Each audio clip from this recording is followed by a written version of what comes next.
everyone, welcome to another episode of Conversations with me, Daron Jenkins, your host. And joining me on the show today, somebody I'm very interested in having conversations with because of her unique background, Louise Noring, who is the author of the acclaimed book, Hidden. Louise, thank you for being on the podcast today. My pleasure. Thank you for having me. Yeah, you're welcome. Come anytime you like, because you are. I don't even know where to begin. I mean, we were talking before you got on. Before I hit the start button on this podcast, we were talking about Denmark and it's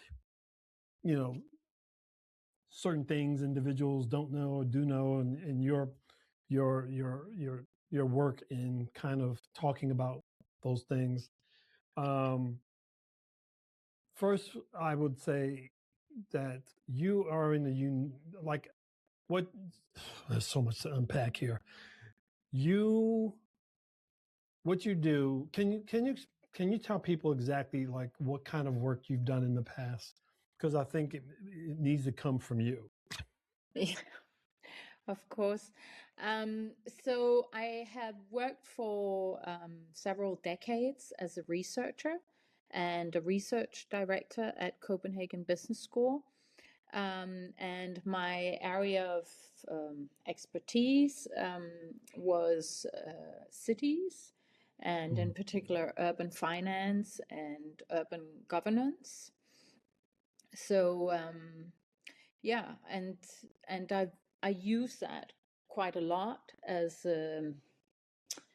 as my springboard for my writing. So the book Hidden is located in New York, and it's a lot about these different layers in the city, both the physical and the social layers. So right. So I worked for many years as a researcher and research director. I use a lot of my research skills and my background as a researcher in my writing. And then I've also lived 15 years abroad in different countries. I've lived in, I've lived in different countries in Europe, in the UK, Germany, France, and then also in Buenos Aires for 5 years, and for a shorter period in the US also. Yeah. So, and what else? I think that's about it. Yeah. Well, the reason why I'm so interested because it's I know a lot of authors, and most of them don't come from the research piece of the puzzle. And I think it's a unique thing because I think a lot of film, whether you're a screenwriter or you're a book writer, there's a fair amount of research that goes into what you're trying to make whatever this world you're trying to create authentic enough for the reader kind of being engaged with.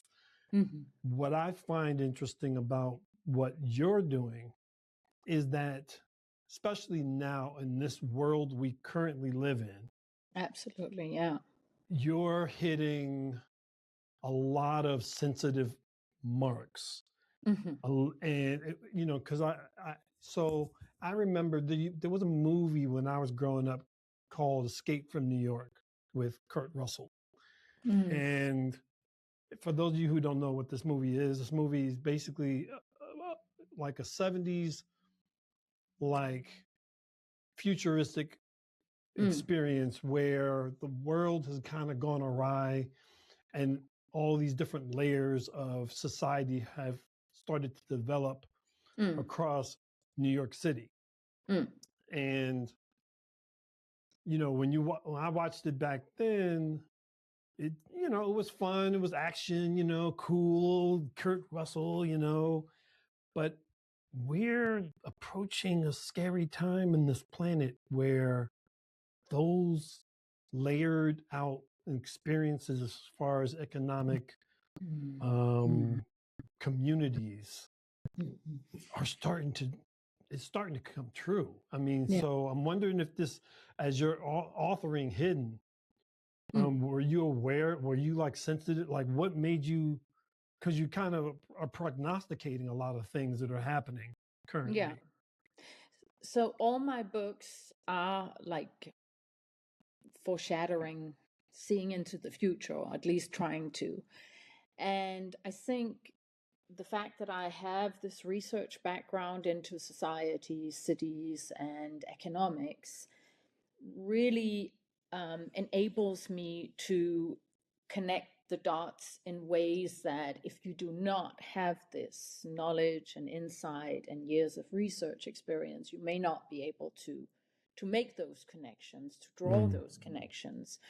And I think the nonfiction material enables me to explore and exploit those ideas to the fullest. So if I did a research report, I have to be a lot more constrained and fact-based and so on. But writing nonfiction, I can kind of let go, and then in some ways, it also becomes so much more real because, using the current state of affairs and then just looking a little bit into the future. So my books are not like, what does the world look like in way ahead? It's not Right. like Star Wars or, Right. it's actually, it's always, they always start with something very familiar. So Hidden starts with a woman who is sitting in a van and she's been evicted. And she's in the van with her two smaller children. And the driver asks her, "Where do you want to go?" And she has nowhere to go. Right. She has nowhere to go. And she doesn't know where to go. And you also get it from his perspective because he's on a schedule. He's gets paid per eviction, and you have to tell me, where do you want to go, right? And so in the end she says, just take me to Grand Central Station. And so that's the beginning of the book. And that's something I think a lot of people can relate to. They may not have experienced it themselves, hopefully, but at least it's something that we can recognize. If we walk the streets, if we're in the city, we can see that this is something that's happening. It's totally believable. It's something that happens every day. Yeah. And so she goes into Grand Central Station, and then from there she opens the door and goes down this narrow flight of stairs.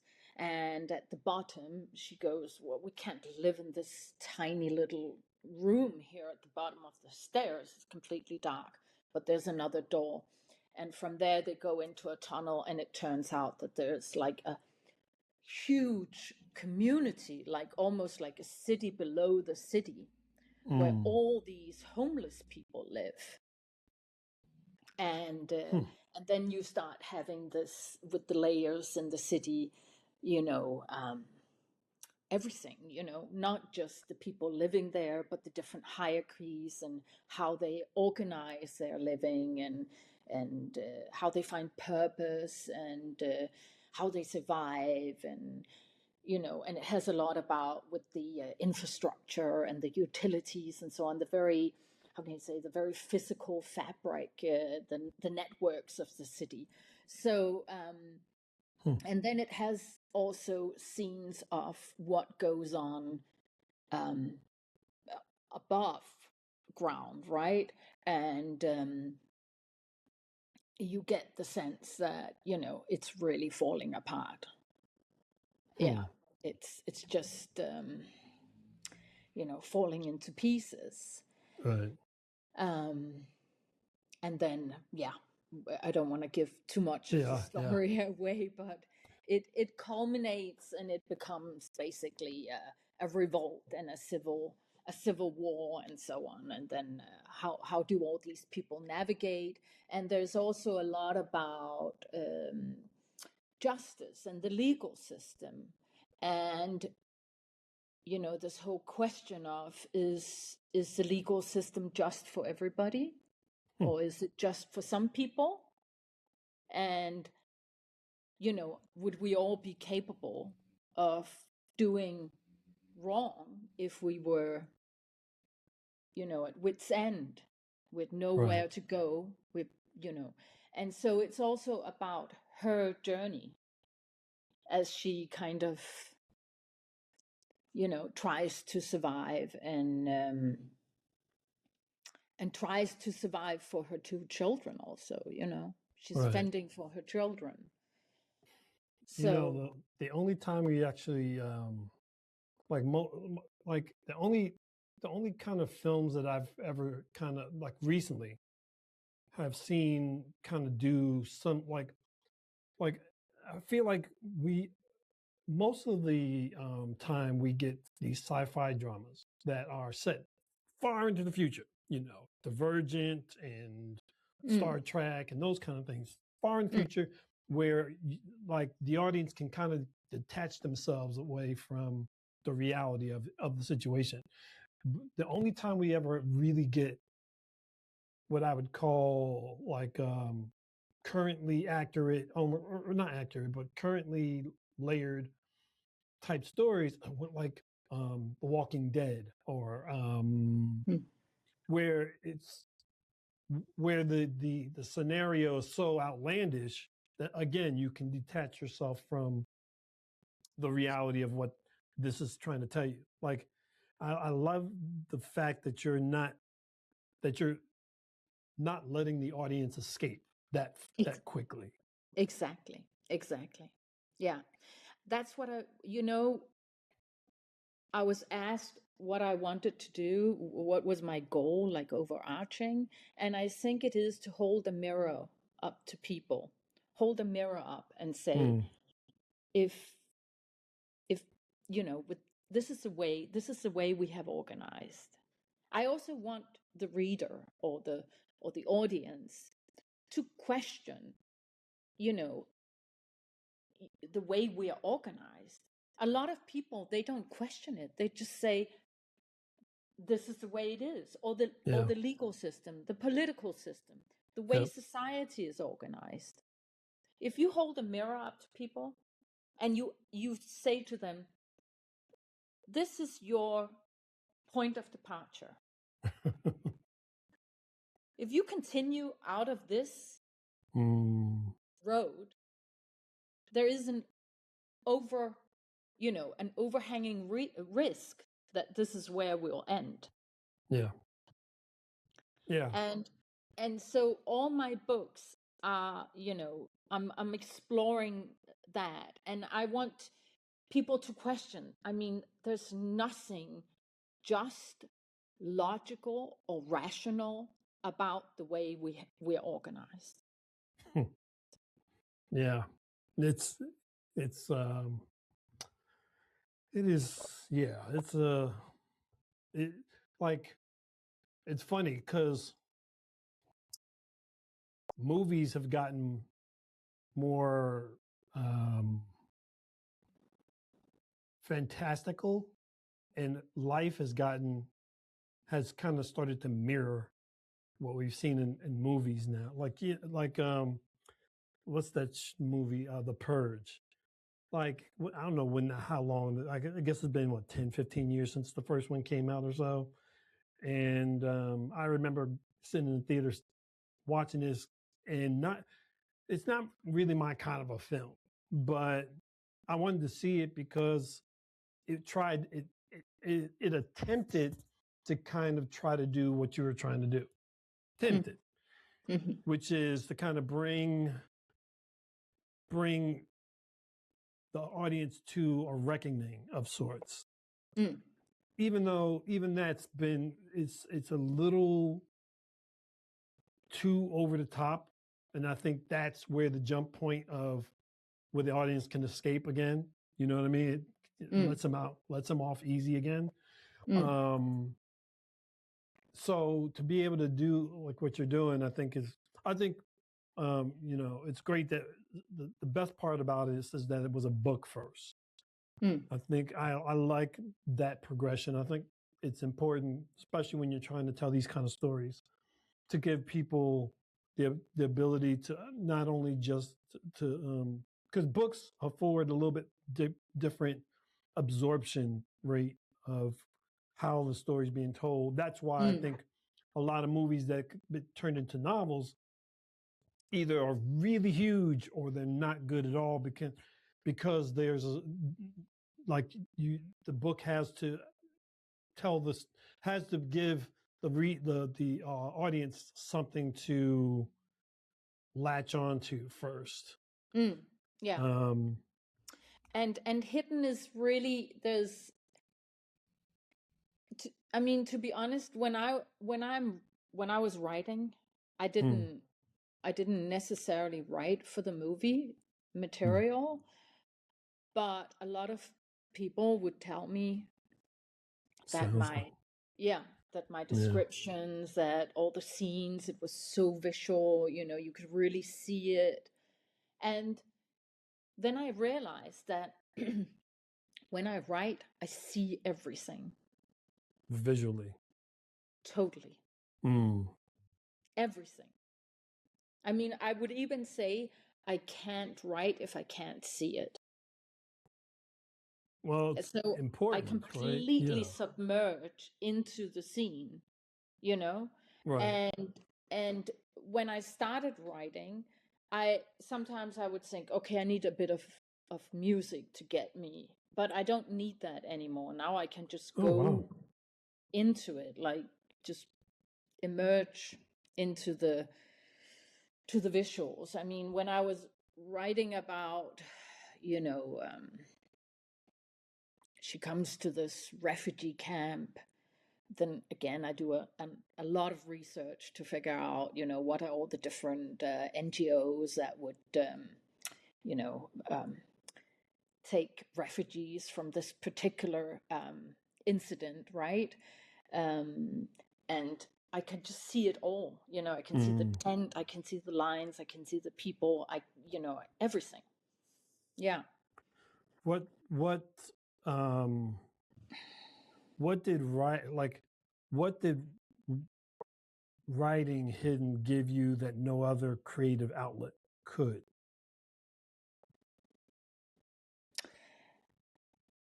I mean,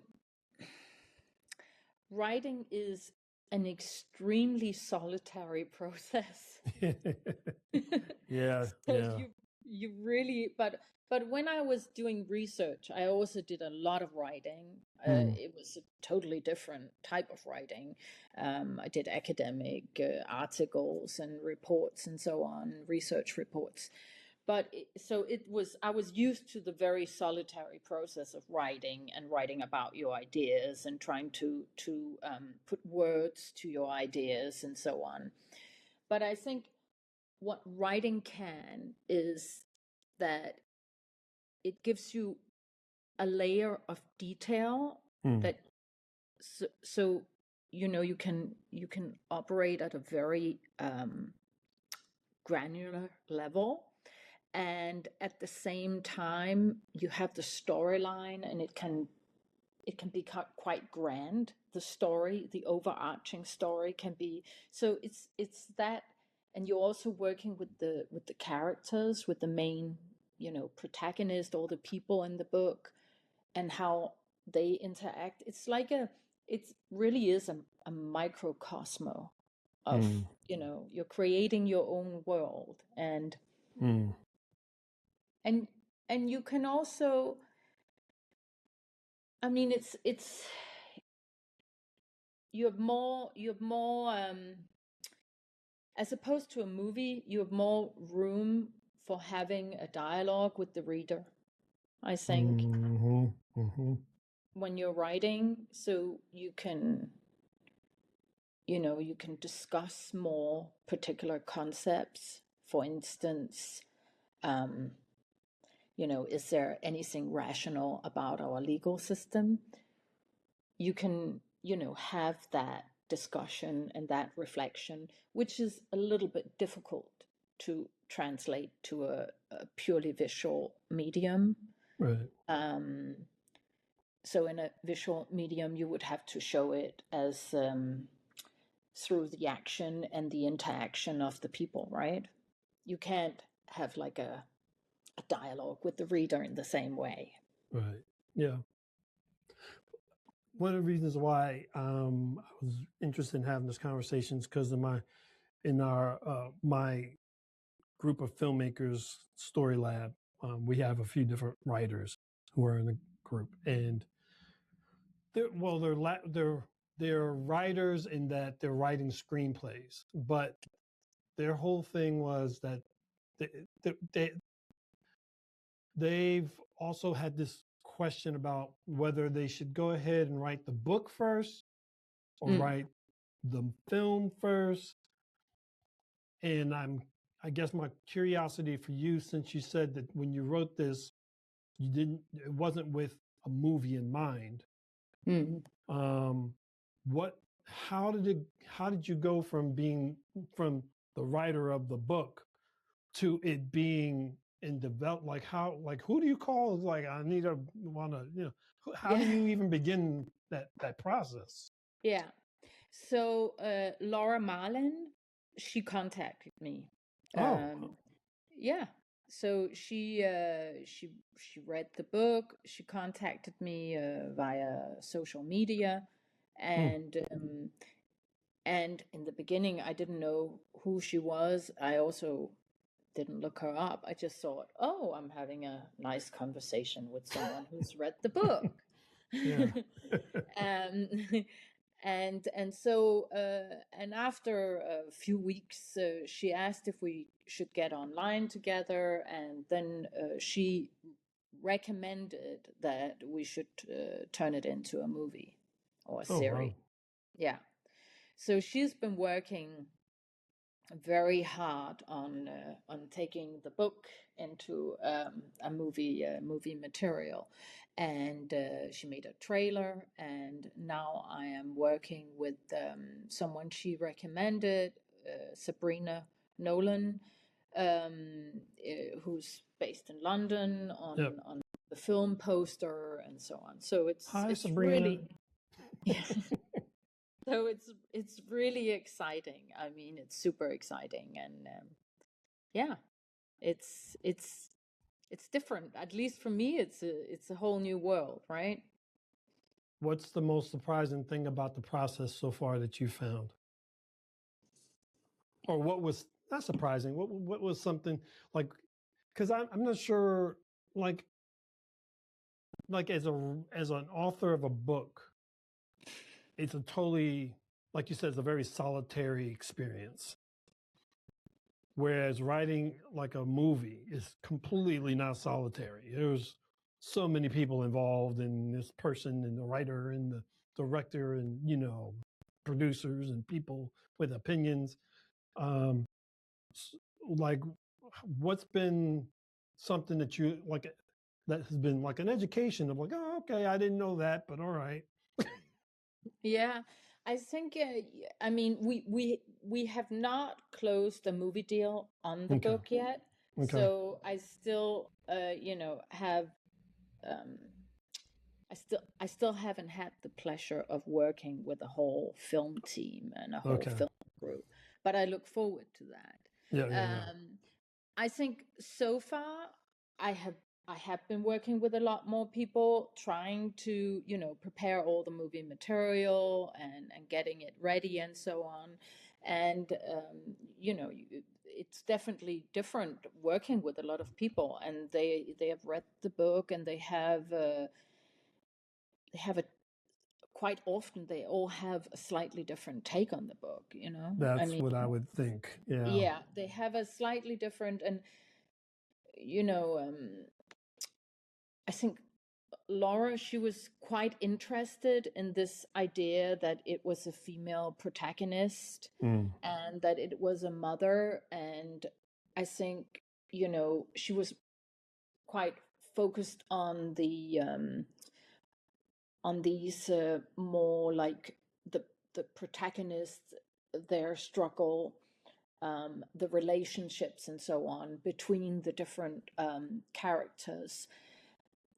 Whereas, you could also see or read the book as a critique of society and something, grander and more like social political statement, right? But she was very interested in that, and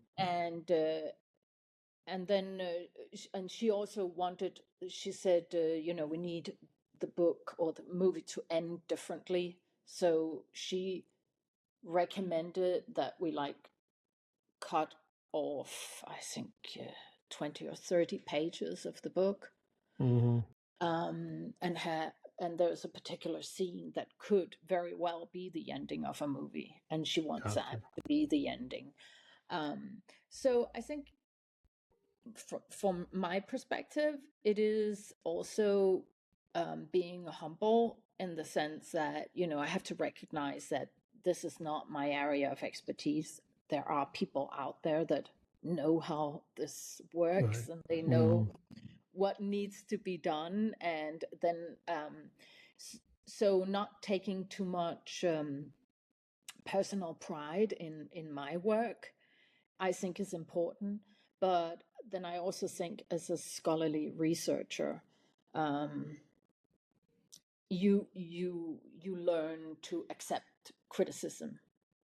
I mean, that's because that's how we're trained. We're trained to critique, because that's how you advance knowledge, right? By constantly offering critique. So you have to not take it personal and not become like, stubborn about your own work, but be open to, there are different interpretations. There are different, ways that this can be presented, and etc. And then also just be appreciative that some people are reading it and they are enjoying it and they are engaging, and I think that is extremely gratifying. I don't know if you've ever seen the movie Stranger Than Fiction with Emma Thompson and Will Ferrell. As basically the premise is Emma Thompson is this recluse writer who's like brilliant. She only puts out one book every couple years, and it always ends the same, where she kills off the main characters in like the most bizarre ways. And Will Ferrell actually plays one of her characters who comes to life, but he has no idea. Like, so he hears her voice, but he doesn't know where it's coming from, and he doesn't understand why she's trying to kill him. And I watched this movie, and I'm like, that is writing, right? You like, sometimes you're writing like as an author, we see the story one way, and sometimes that's not necessarily the best. It's not like it, depending on where you, like if you're in film, that direction may not work for film. It just may not. And it's not an indictment of any of the story or the talent, the thought process. It's just, it's a different, it's like what you would put on film, but you wouldn't put on TV. And what you put on TV, you wouldn't put on social media. Yeah. So it's just different, Yeah, no, I get that. And it's also a different audience that will watch a movie or a series as opposed to reading a book. When I write, I focus a lot on the social realism. What is, I try to keep it true, because that is extremely important for me. I mean, it's so important for me that it doesn't become this, over the top dystopian, but it becomes something that the reader can really relate to. Right. And if I feel that the most realistic outcome of a certain character is that they die, then they die. Um, but I have heard that some people don't like that. I get it. It's not very pleasant. But sometimes it is realistic, you know? Well, as an audience, not everything is for everybody, and I tell writers often, I'm like, you just need to know your audience. You just need to know who's this for, and if that's who it's for, then you write for those people, and if hopefully, you know, people from the other groups of people that you didn't write for will see it and go, actually, that's not, that's actually, it's just being true to who Yeah. you are, Yeah. so. And I also make sure that I have a general idea of what I want to write. And usually the general idea is the key message of this holding up the mirror, right? So usually it is, so with Hidden, what I really wanted to convey was, with these massive social inequalities and so many people becoming so poor, what if they all rose at the same time? That is actually a good question. I've often thought about that question. Yeah. What if they all decided to rise at the same time? So that was what I wanted to do with Hidden. And then the story just just evolves once I start writing. And I don't want to plan my stories too much, Right. because for me, a lot of the fun of writing is to see where the characters go, see what they do, and introduce new characters. Sometimes I introduce a new character and I think this character is going to play a key role. And then I realize they don't. They don't have that strong voice, or they're just not interesting enough. Then they can't carry the story. So they fizzle out. And other times, someone that I didn't expect takes over the story. And so as a writer, I also want to be surprised. I also like to see where the story goes. I also, so I don't want to plan it too much. Are you often surprised by any of your characters? Yeah. Yeah, definitely. Yeah.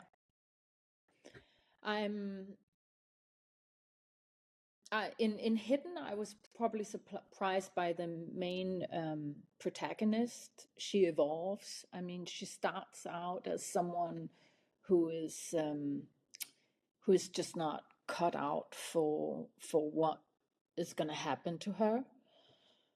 And then she evolves, and so she surprises me. And then I also like to show people, I don't want like someone to be just good or just bad, or I want them, I'm more curious to understand what are the intricacies of the human life, and of the human beings, that you and I don't know. Hello? What would we do in that situation? And if you're starving, then is that a crime? Stealing food? If you're starving and your children are starving, and all these, I mean, I don't want them to be just good or just bad. It's the world is not like that. It's not black and white,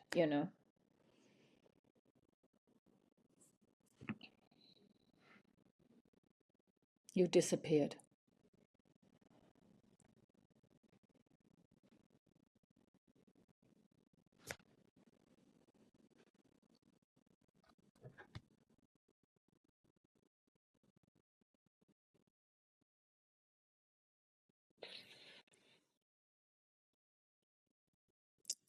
Daron. Hello. Oh, maybe I can check.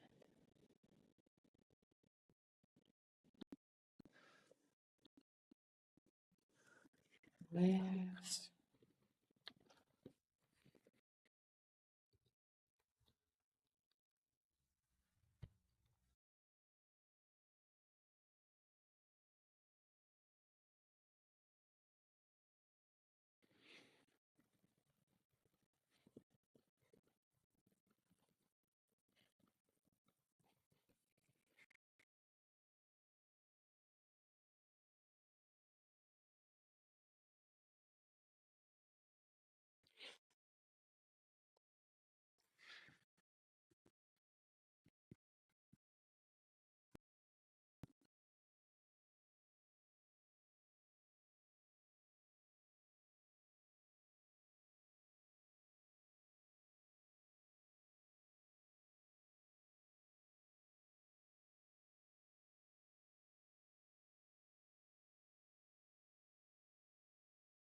Hello. Oh, you're back. Hi. Yes. Give me 1 second while Oh. we had an outage at the server. All right. Okay. Just okay. I was like talking to myself. Well, so was I. Yes. So was I. We were both having great monologues. We pick it up. I'll have a bit of editing to do. That's fine. I did want to ask you also because I I was curious about like when you decided to start becoming an author. When did you start? Because as a researcher, I would assume you weren't necessarily like an author or a writer or creative writer. Like, so what was the catalyst for you becoming this writer? Hmm. So, what actually happened was that I had a series of very misfortunate incidents in my life. And I just, you know, I was just catapulted out of my, you know, of my life basically. And I had to completely rethink, what am I doing? Why am I doing it? It was one of those moments in life. I think most people probably experience something that is really life changing. And then it is, for me, it was such a big change. I just had to, think, what am I going to do going forward? And I was also, part of it was more than just one incident, but part of it was that I was then bedridden for a while. Oh wow! Yeah, and so I just started writing, and my sister came almost every day, and she said, you're writing, and I said, yeah. And she asked me, what are you writing? I said, I'm writing fiction. I'm writing about Third World War. And then she said, well, how much have you written? And I said, I've written 50 pages, but I was just writing. I didn't think I was writing a book. And then she said, well, why don't you write a book? And I thought, yeah, I can write a book. And then I wrote that book. And then, yeah, from there, I haven't been looking back, I would say. I just started writing. And then I also wrote a nonfiction book. But that took a lot longer. And doing research is when I did research, it was usually field-based, relied on a lot of interviews and so on. So for this particular book, I also did a lot of interviews. And that stretched over a very long period of time because I had to find the people I was interviewing and then start a dialogue and gain their confidence and then do the interview. So that was going on in, how can I say, almost a background while I was writing Hidden. Wow. But it did also inspire and inform Hidden in some ways. It was about the justice system in Denmark. So, yeah. I read somewhere where you said this book is kind of partly autobiographical. Is that true? Not Hidden is not. Hidden is not. Some of the books that came before, which is this trilogy, Going Places. That has quite a lot of scenes from my own life. And then Rotten, which is this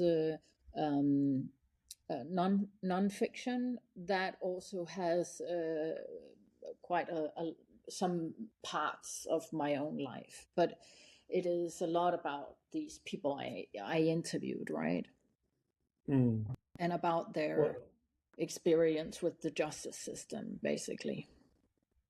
You mentioned that before the podcast about the justice system in Denmark, and it was funny because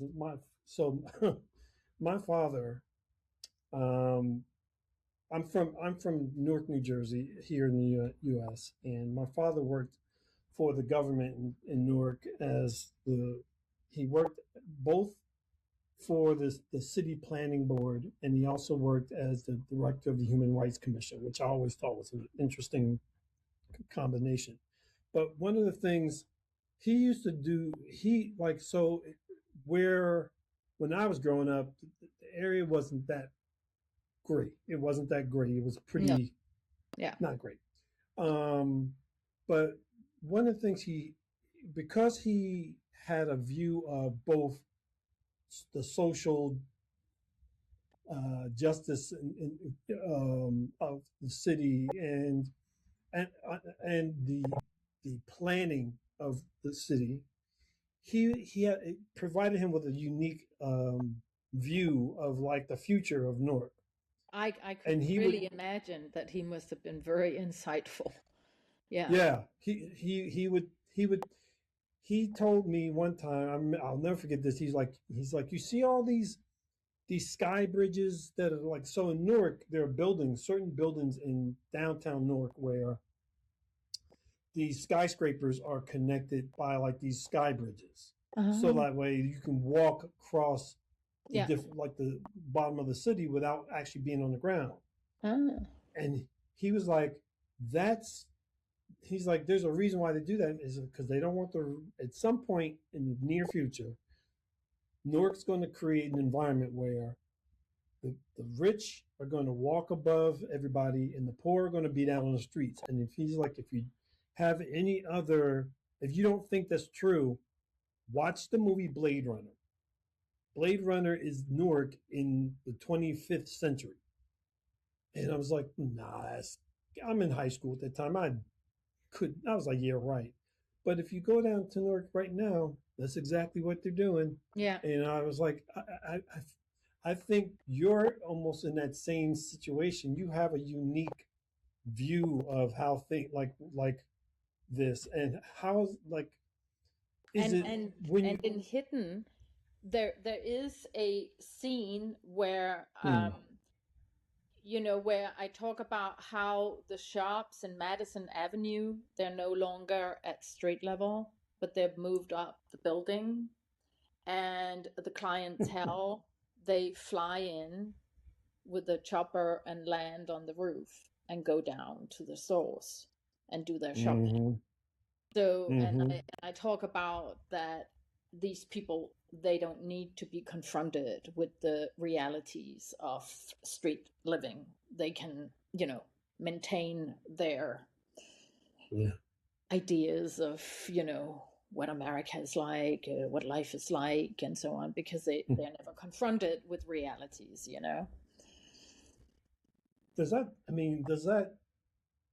what do you think about having that view, like to be able to kind of forecast, forecast is a strong word, but I mean, you're essentially like, it's interesting that like to be able to see things happening around you and then put it in some type of context of sorts. Because most people just go about their lives and they kind of don't see what's going on around them. And which is why I said with the mirror, right? So I want to say to people, hold on, shake them a little bit and say, I get it. You go on with your life. We all have to do that. But look, this is the path we're all walking. Do we want to continue walking this path, or should we try and change things? And what is it like? I don't know. I think I've always, whatever I write in my fiction, these are deeply ingrained ideas. I mean, these are ideas I don't even know when they formed. I mean, and I have a certain, I feel pretty certain that this is what is going to happen, which I think the certainty enables me to write it with such realism, because I don't hesitate, I don't question it, the premise of the book. I don't stop up and say, is this credible or not, because I fully believe in it. And it sounds maybe a little bit pretentious, right? But I'm writing a book right now about AI. Oh, Yeah, and you know, eh, so people say, okay, so should we not have AI, or should we not do this, or should we not? Of course not. I mean, once you set this train in motion, you just have to yeah, jump onto it and go for with the ride. But I think what will happen is that an awful lot of people will lose their jobs. Um, and loads of people are saying this, experts and so on. This is not just me, but I yeah, definitely had that very clear notion, right. which came from within. So it didn't come from some article I read or something. I just reasoned that myself. I said, okay, AI is fine. Loads of people are going to lose their jobs. And the Right. way our societies are set up, you need a job so you can get paid, so you can pay your mortgage, so you can pay for your food, your bills, your children, etc. And if you don't have a job and there's no prospect of ever getting a job, so the whole idea that AI is taking jobs and creating a lot of new jobs, of course it's creating some new jobs, but it's not one to one. Loads of people are going to be without jobs. And so Right.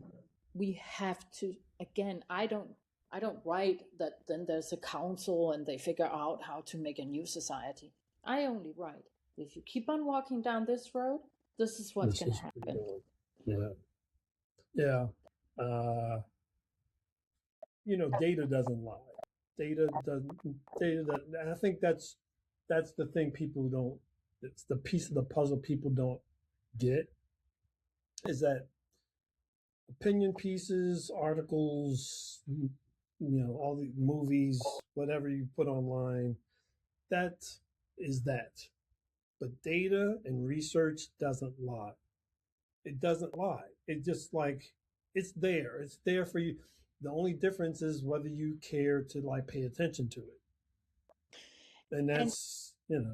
absolutely. And talking about data, about 10 years ago, I told some of the people I was working with on research. I also had my own consultancy, and a lot of my clients were American.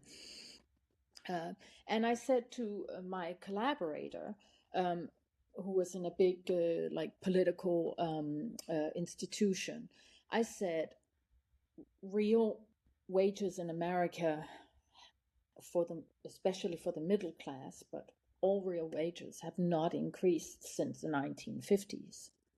Mm. And I said, the land of opportunity doesn't exist. The American Nope. dream doesn't exist. And I just realized that from just looking around and saying, I don't care. Someone tells me super rich and this is amazing and land of opportunity. I can see this is not it. And then I started Yeah. digging, and real wages have not increased since the 1950s, the 1960s. Yeah. And so that's how you get a massive big divide. And now there are certain voices talking about a second Gilded Age in the US, right? Because you Mm. have very few 6, 7 families that are as rich as the whole nation, right? So I Yeah. I think, being a genius or working extra hard or whatever, that should definitely be rewarded. But I don't Mm. think people are their own happiness smith, or it's their own fault if they can't succeed, or if they Mm. get evicted, or it's a lot of it is society.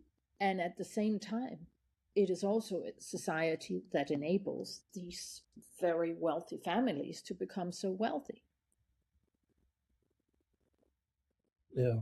And that's why Yeah. I'm saying there's nothing rational, logical, or, this is just the way the world is. you know, it's not preordained that these people should be doing amazingly, and all these people, they should just be left to rot in the streets. Yeah. Yeah. It's yeah, there's we have too many distractions. That's I've all look,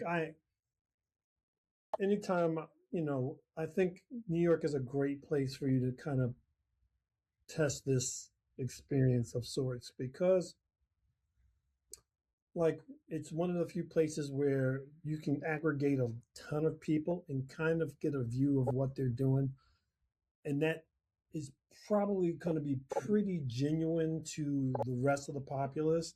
Like, so when I'm on the subway, a packed subway car, and everybody's on their cell phone, like literally, maybe there's two people that happen to have a book out, maybe, but everybody else has got his face first into the phone.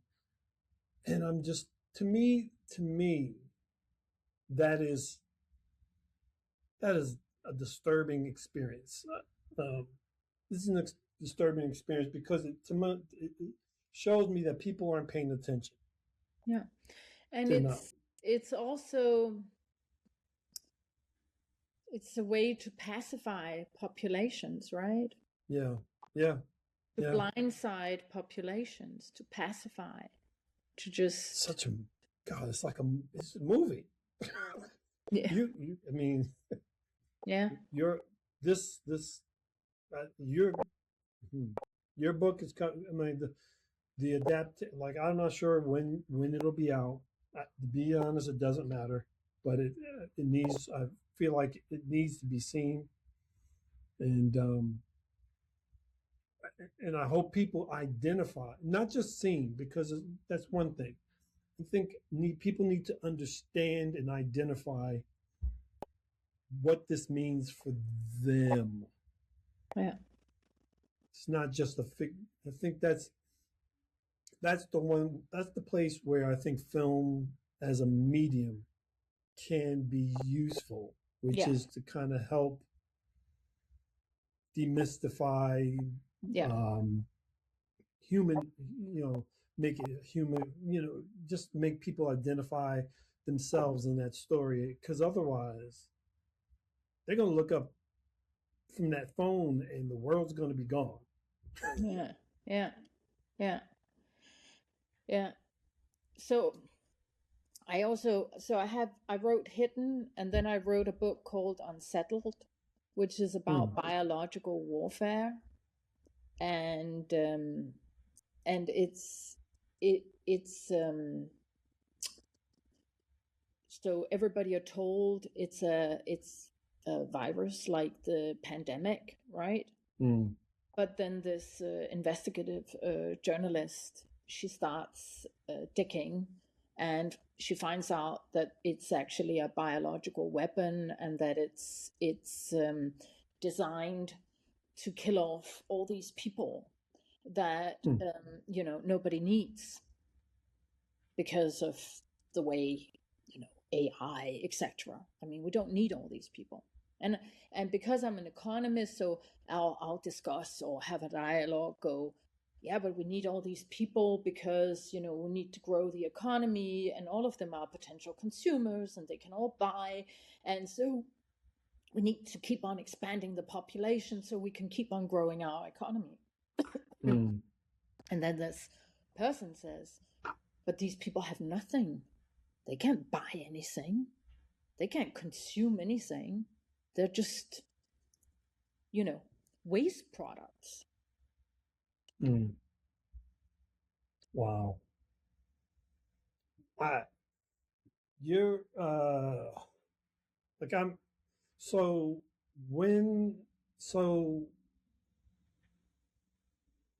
What, like, for, as an author,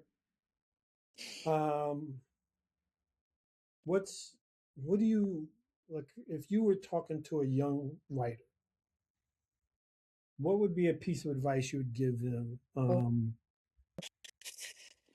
I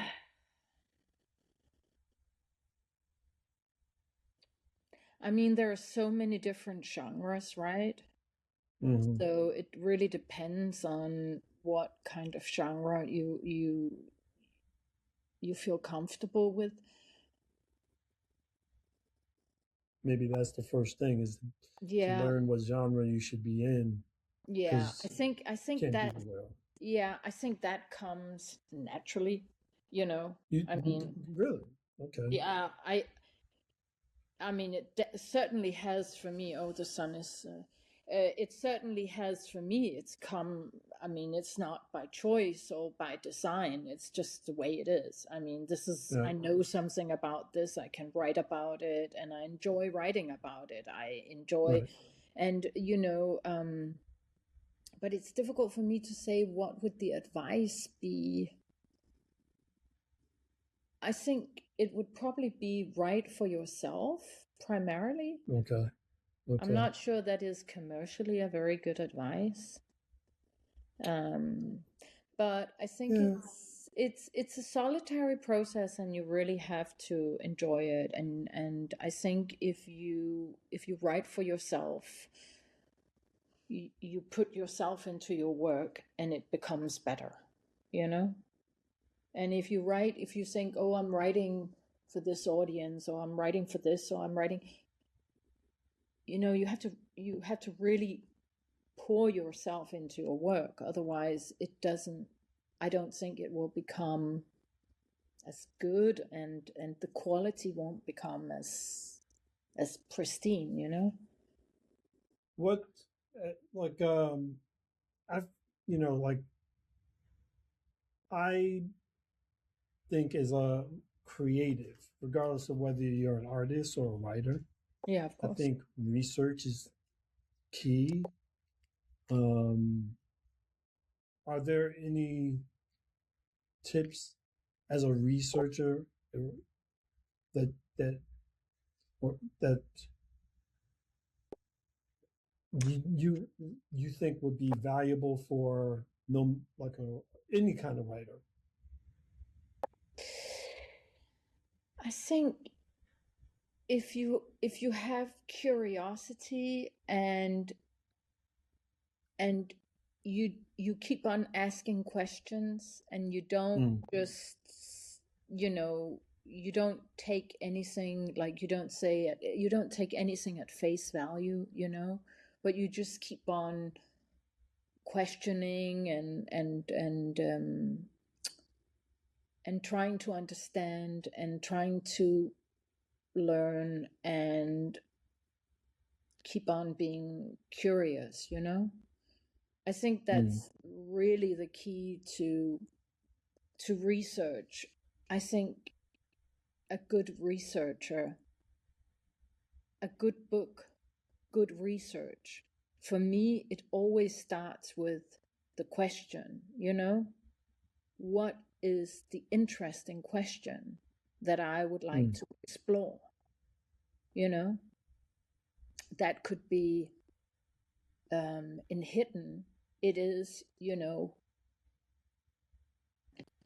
what will happen to a world that where the inequality is so enormous, and where it just keeps on growing. I mean, what will happen, and how did it come to be? And and i i have real numbers in the book, where I talk about this much percentage of the population is so that it's real. I mean, it's mm, something you can really, it's tangible. um and in Unsettled, which is about, biological weapon, it's also about this shadow ruling class, and it's about the fall of democracy in some ways. And I think, I mean, personally, I don't think that democracy is gonna last. I would like it to last, but there are loads of things I would like, but it doesn't yeah. seem to be. rooted in reality. Well, I mean, I forget, there's some quote, but it basically says all great civilizations have eventually fallen. Yeah, absolutely. And that's, yeah. I don't think, and I think we're seeing a massive shift now. I think the U.S. is gonna cease being the global power it is today. I think that's inevitable. I mean, I'm sure loads of people research in this field and they will say it's true. Yeah, that seems to be a popular opinion right now. Exactly. And then you have to ask, and it is a democracy, and so what will replace it? What's gonna come next? And I have my own theory. I think it's gonna be China. And I'm not. Wouldn't be surprised at that at all. No, and I'm not giving it any value. I'm not saying it's good or bad or anything. I'm just saying it's just a matter of fact. It's a matter of fact. I mean, they own the most of the state debt of the U.S. and they have, and they have been taking over. I wanted to say slowly, but it hasn't been slow. No. But the world, but through prowess, and economic instruments and economic prowess, not through military force. Yeah, no. What's the I forget, there's a forget which Die Hard it is, but there's a Die Hard sequel where they talk about starting a fire sale. Well, fire sales basically total collapse of the system, and it's basically it's a premise of taking over the U.S. without doing anything, letting the people basically do the dirty work for you, and then you just walk in and I say what you want, but kind of feels like that's what's going on. That they're just let them do it. We'll wait. Is there any room in Denmark? Can I move? You know what? We have our own issues. I mean, the legislative system doesn't work in my view, which is why I wrote a nonfiction about that. It's really it's to give you some facts and figures. The state initiates and runs most of the court cases in the court system. It's like in many other countries, it's completely overburdened and they are complaining. But the state actually initiates and runs most of the court cases in the legislative, in the courts and so on. And they win 95% of all court cases. Wow. So basically, if the state says you've done this or that, or you owe, or whatever conviction they claim, you basically lost. You have a 5% chance of winning. 5%. Yeah, they win 95%. Jesus Christmas. Yeah. So you don't see that. And there are lots of even foreigners living here that would say, no, that can't be true. But that's true. I mean, you can look it up. My book Rotten has a lot of, facts and references and, and we have a lot of, people with a criminal record It's extremely high, much higher than like 3, 4, 5 times higher than Germany or Sweden. Wow. Yeah. And yeah, it's pretty bad. So I mean, Denmark, yeah, it looks nice, and it is nice in many ways. I mean, I don't complain, but I'm just saying, Right. it's not everything that looks nice that is, that's the surface. So if you come here as a tourist, or even as an exchange student, or even as a, living here and working. I mean, if you don't speak the language, and if you don't have that, interaction with the authorities, you may never notice. You go through life quite happy. And then we also have very, very high taxes. I mean, I think most Americans would be runaway screaming. Very, very high taxes, and Wow. yeah, and we have an extremely big public sector. Yeah. Like between probably about 25-30% of the workforce is in the public sector. Wow.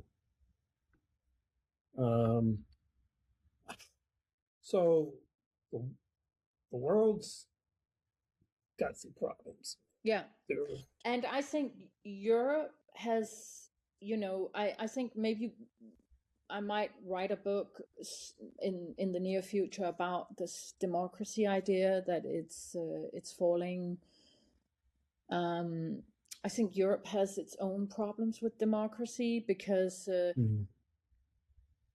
there's such a pushback on, when the electorate votes to the very extreme right or left. I can see that causes problems, and there's a big pushback. And I think if you have democracy, you have to respect the voice of the people, right? And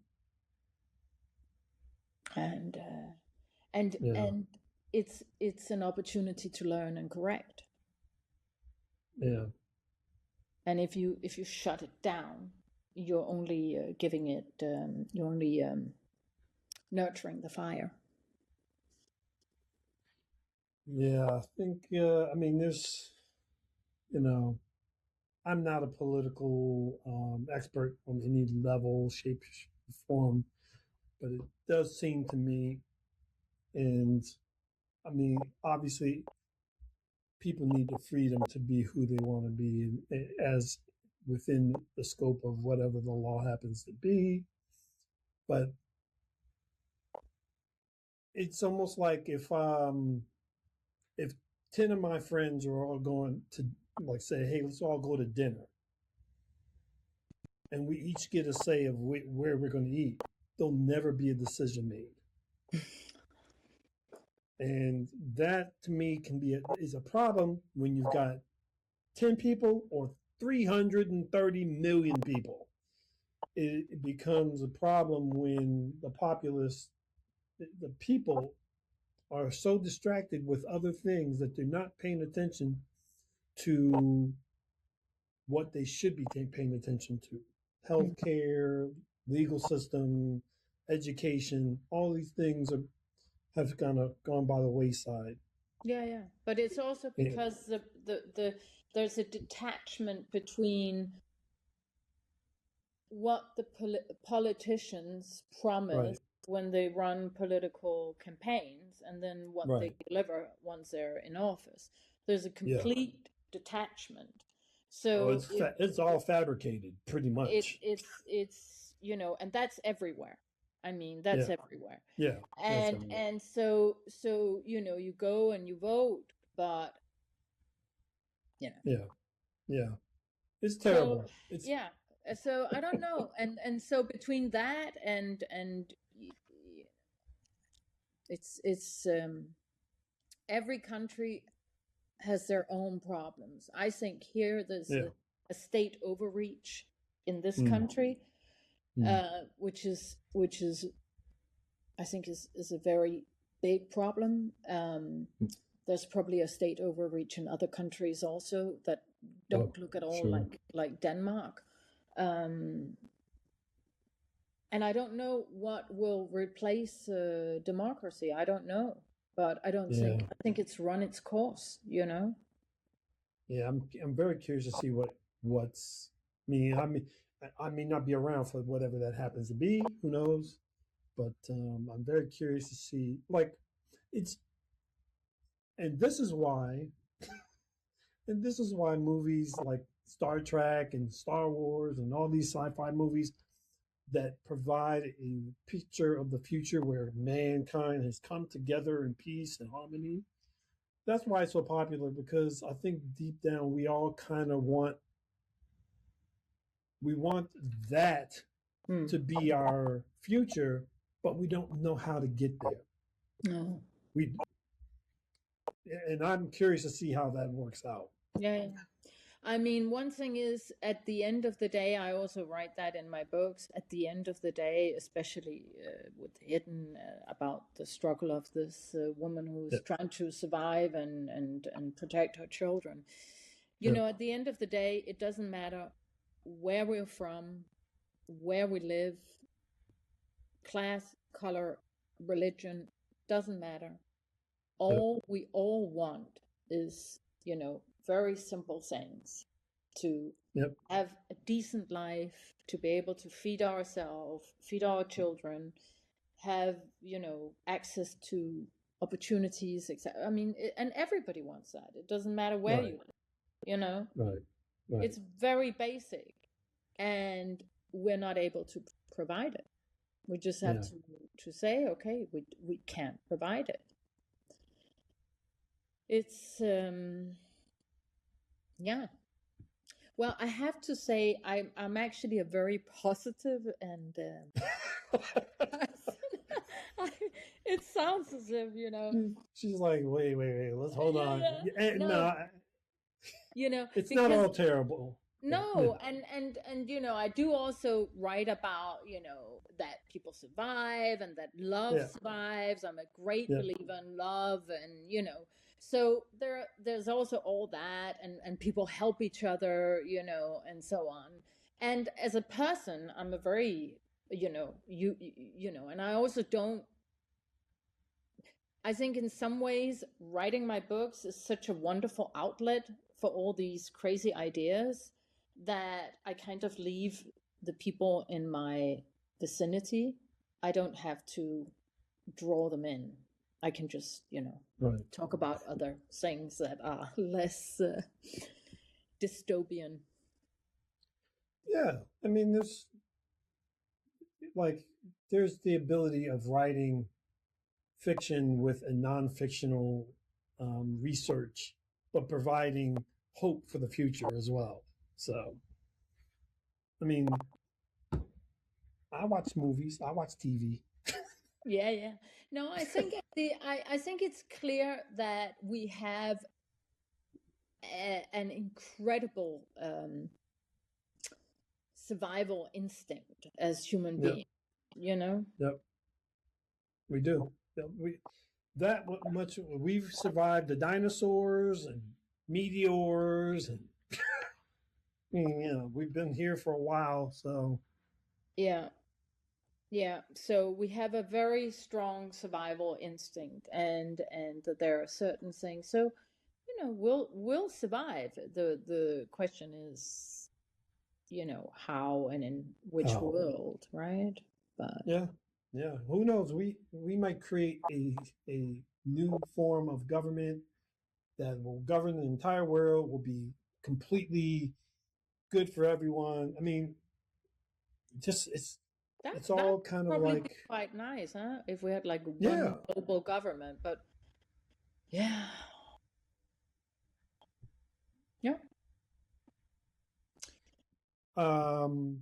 So what's next for you? What's anything that you can share with us that you're doing coming up? Any plans for a new book?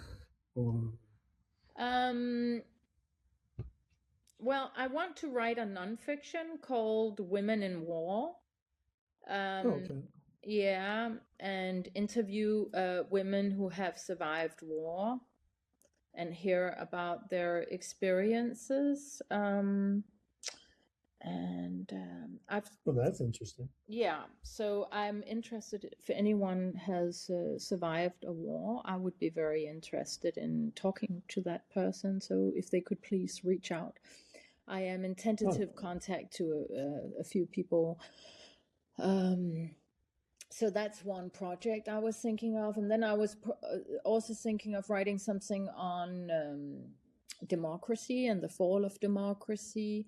But a lot of my books are about that. I mean, they are about, the fall of a world as we know it, and then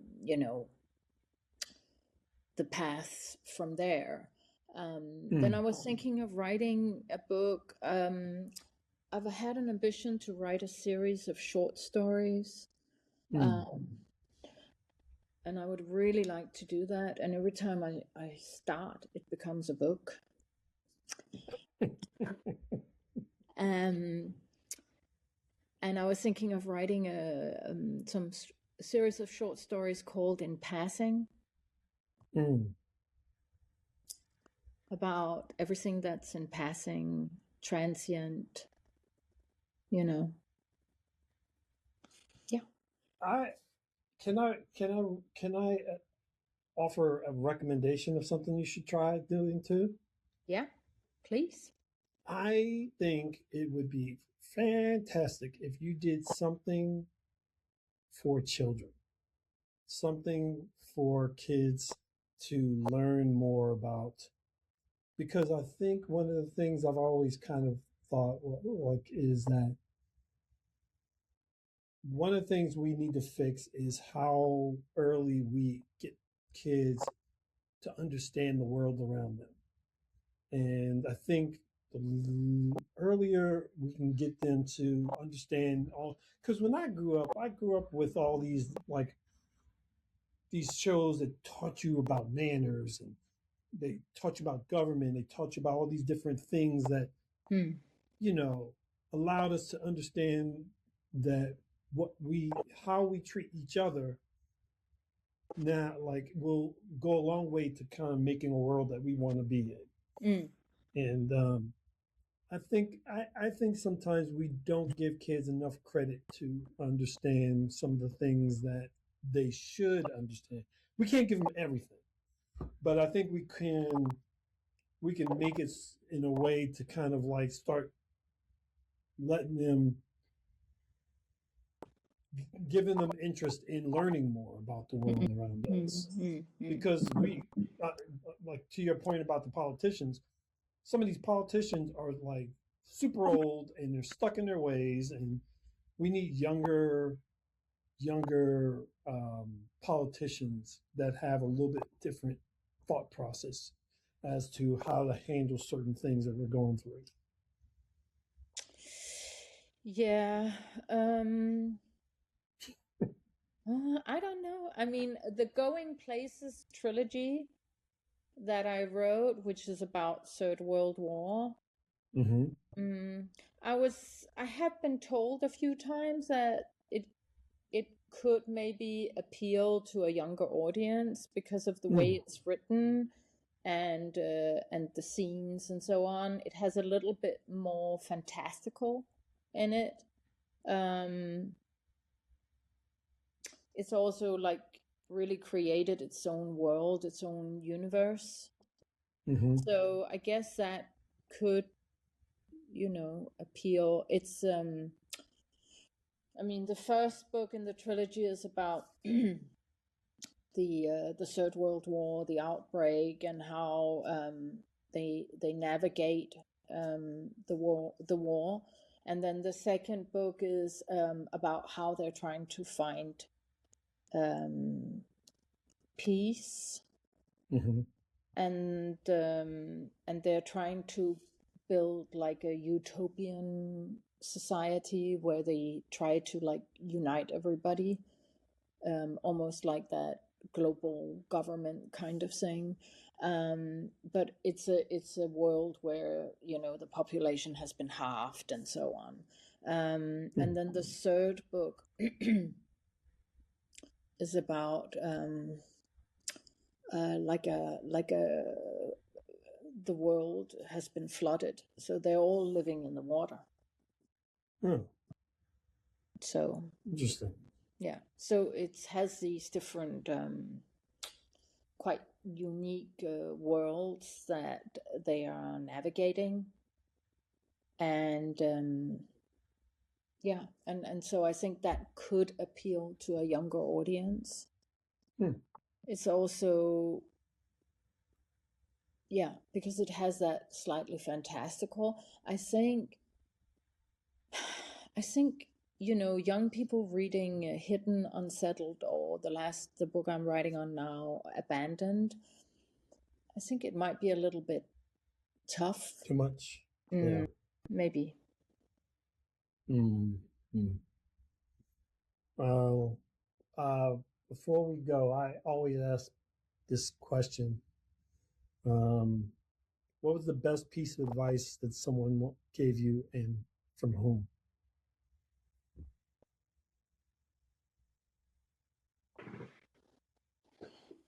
Wow. Well, when you said it, immediately it came to my mind, and it was my mother, and she said, "The monkey will always follow you." And I think it's you have to see it in a Danish context. So she said it. She said, you can, because she felt that I was maybe fleeing when I moved countries. I moved countries an awful lot, and I think, part of it was maybe fleeing, but part of it was also driven by my own curiosity of the world, and I wanted to experience and I wanted to learn. So it was mixed. But what she wanted me to stop up and settle down, and so she said, you can't flee from your problems. So in her terminology, the monkey was the problems. It was the embodiment of the problems, and it would just keep on following me. So if I went across the world, it would just follow me. Yeah. So which is true. I mean, you can't flee from your problems. You have to be present. You have to deal with them. You have to tackle them head on. There's no other way. Yeah, that's true. I mean, moving to Mexico is not going to solve your problems. It'll just make your problems speak to you in Spanish. Yeah. That is really it. Yeah. So. Well, this was one of my more fascinating conversations. I'm a nerd about this kind of stuff, so I can talk about it all day. Okay, but are we cutting from here? Just to know if I'm still on. But I thought it was really interesting as well, and really, I mean, really interesting. Yeah. Yeah, I like I said, I like good conversations. I think it's missing in the world to some degree. People just sitting and having intelligent conversations about things that are happening in the world and their lives and those things. Like, I think that's one of the major, without going back into a new podcast, I think one of the world's major issues is back in the 50s and the 40s, and there was very little TV. So people read, people talked to each other. When they were on trains and planes and buses, they had conversations. Yeah. And that doesn't happen as much anymore. No. And people are scared. It's crazy. Yeah, people are scared, right? Because I've been in New York many times. Like I told you, I have a long-term boyfriend who lives in New York, and I feel like first of all, I've seen a change, in the streetscape. Yeah. And secondly, I feel people are scared. They're scared of each other. Yeah, they don't look at each other in the eye anymore. No, they're scared. It's like, they don't want to say anything to anyone in case that person has a erratic response and starts hitting them, or I don't know. It's like there's like a nervous energy, right? Yes, absolutely. It's not good. No, it's not. Because people I feel have that every day. unsafe. Yeah, people feel unsafe, right? And It's funny. I think sometimes, so I'll be on the train, and I know what I notice is on an empty train, people will like women and some other like maybe elderly people, they will sit literally next to me, regardless of whether there's other, because they think because I'm a bigger dude, if anything happens, I will help, like be, so they're planning their yeah, trip yeah, based on how safe they feel with the yeah. other people in the train. That is insane. And imagine that being your everyday, and you have to navigate that every day. You have to look Yeah, over your shoulders. You have to see, where is there a nice person who will protect me, and imagine, it's just not yeah. good. It's just not good. No, stress factor is for people must be so high right now. So It is also, what a crazy world. I mean, this whole Iran thing, I mean, yeah, yeah. No, every what? time I wake up in the morning, there's something else. I mean, it's insane. I don't. I I used to watch the news at least once a night, like at night before I go to bed. I wanted to see what was going on. Now I I try not to unless I absolutely have to, or unless I have been out of touch for a number like too long. But otherwise, I don't. It's every night is something else. Yeah. You know what? I read our financial paper, like the Financial Times, the equivalent, because I'm an economist, right? So Yeah. it's not so strange. So I'm very interested in the economy, and I can kind of deduce from that, and it's not in my face, because I also, it's just crazy, and then I also have the New York Times that I sometimes read, but that's not God, I haven't that's seen the not New York great Times reading. in a long time. Yeah, It's been a while. that's pretty tough. But for me, it's less tough than for you guys, because I'm over here, you know. Yeah, So, yeah, but for you yeah. guys, I mean, I talk to my boyfriend sometimes. He's so Mm, angry. He's so, like, frustrated. He's so sad. And I have two yeah, cousins in the US with their families and children, and it's the same. They're just totally stressed and angry. yeah, yeah. A number of people I know have relocated out of the country. I'm Yeah, saying, but to your point, the monkey's still there. Like, yeah, unlike you can move to the UK all you want. yeah, yeah. The problem And is but you know not what? going away. UK, they have their own problems. Right, exactly. So you just move into another country as a foreigner in a country that already has their own problems. So when they're solving problems, they're not considering you because you're not supposed to be here in the first place. No, you know what? The good thing about moving country is, there are many, many good things, but one of the good Mm, things is that you kind of live in a bubble, to be honest. yeah, I guess that's true. Yeah. Yeah, So you can kind of live in blissful ignorance, at least like nothing is for quite a happening. while. And that's Yeah. what I see here with foreigners living here. I mean, my Hmm. sister, she's married to an American, and he doesn't speak Danish, and he lives in blissful ignorance. Yeah, I mean, he knows a lot about what goes on in the US, and he's very frustrated, but about yeah, but if you don't speak the language, I understand. Like I used to live in Japan, and I didn't speak it when I first moved there. I didn't speak the language, and I don't really like my language. It's not great. So yeah, Wow. it was almost like a weight off my shoulders not to have Yeah. to think Yeah. about it because I don't speak the language, so whatever. And also you can distance yourself a little bit because it's not your country. I mean, Right. I lived in Buenos Aires for 5 years. I traveled a lot on my own in Latin America, especially the West Coast. I loved it. Bolivia, Peru, Ecuador. I loved it. Um, and I could see people would tell me, "Oh, it's so corrupt. It's this and that and so on." But it's not my country.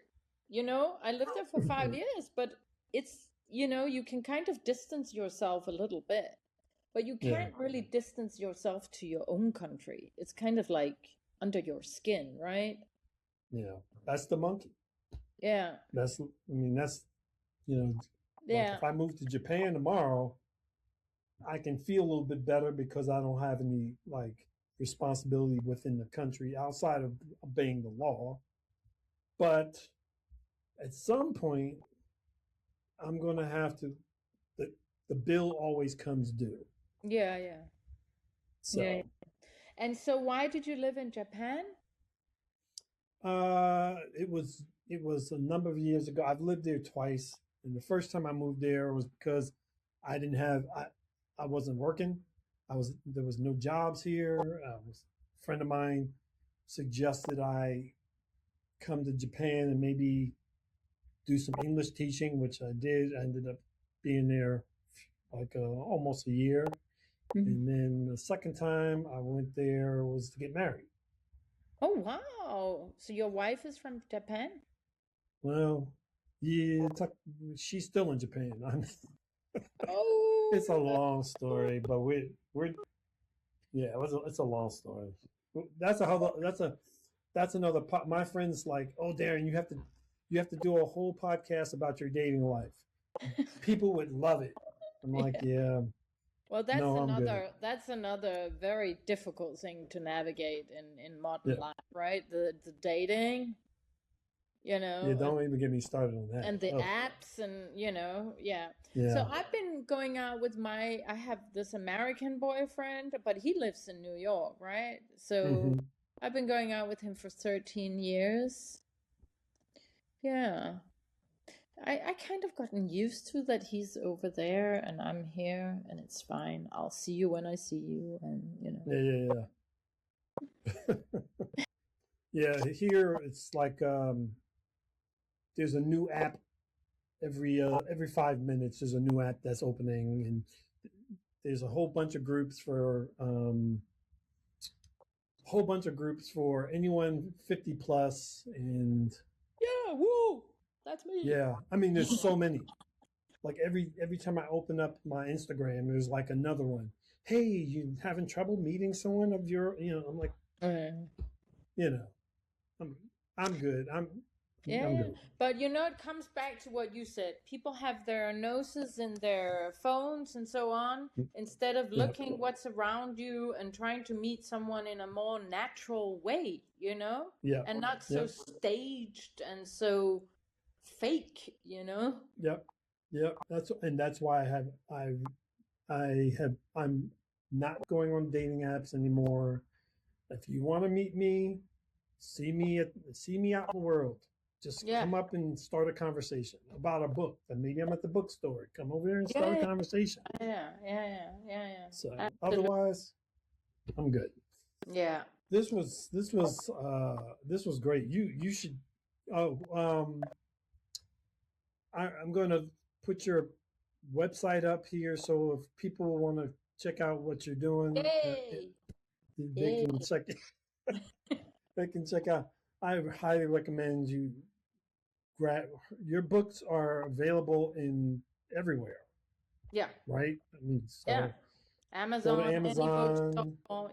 Anywhere. Go to Barnes and Noble here in the States. I mean, definitely grab Hidden and read. It's great. It's good reading. This was one. Please, when the movie comes out, I would expect you to come back and share your expectations. your experiences seeing. I would love to know when it's out, the first time you see it, what you thought about it. So, ooh. Yeah, that's going to be exciting. Yeah.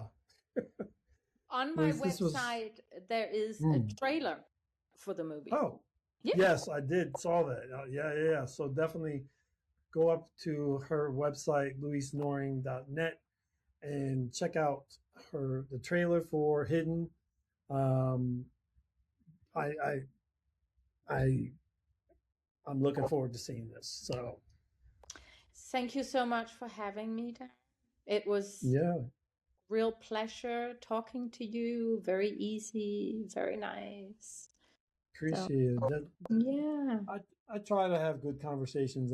I don't get to talk to too many people here. People are too busy, so my podcast gives me a chance to get to know people. Yeah. So nice. Okay. Everyone, thank you so much, Louise. Thank you everyone for listening. Make sure to check me out on Instagram at Daron Jenkins, or on TikTok. I'm on there, or I'm very rarely on there, but I'm on there.